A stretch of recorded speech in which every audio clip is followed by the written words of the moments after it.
بسم اللہ الرحمن الرحیم۔ سامعین محترم، آج اس ویڈیو میں آپ حضرات کو کچھ ایسے اہم واقعات پیش خدمت کروں گا جو 10 محرم کو پیش آئے ہوئے ہیں۔ ان میں سب سے پہلے حضرت آدم علیہ السلام کی توبہ کی قبولیت، نمبر 2 فرعون سے حضرت موسیٰ علیہ السلام اور ان کی امت کی نجات، نمبر 3 کشتی نوح اسی دن جودی پہاڑ پر ٹھہری، نمبر 4 حضرت یونس علیہ السلام اسی دن مچھلی کے پیٹ سے باہر آئے،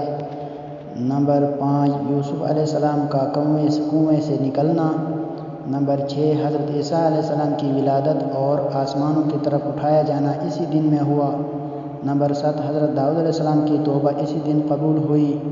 نمبر 8 حضرت ابراہیم علیہ السلام کی ولادت اسی دن ہوئی، نمبر 9 حضرت یعقوب علیہ السلام کی بینائی اسی دن واپس لوٹی،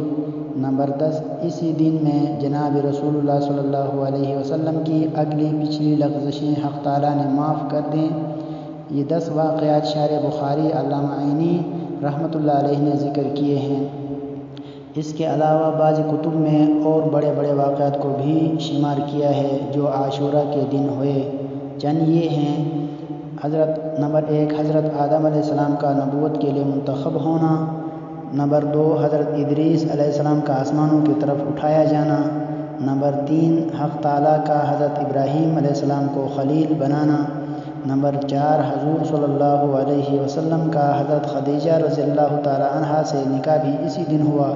نمبر 5 اسی دن قیامت قائم ہوگی، نمبر 6 اس دن میں سیدنا حضرت حسین رضی اللہ تعالی عنہ کی شہادت کا واقعہ پیش آیا۔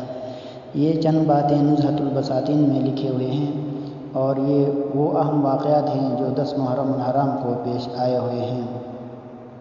اللہ تعالی ہمیں مزید اسلامی معلومات حاصل کرنے کی توفیق عطا فرمائے۔ والسلام۔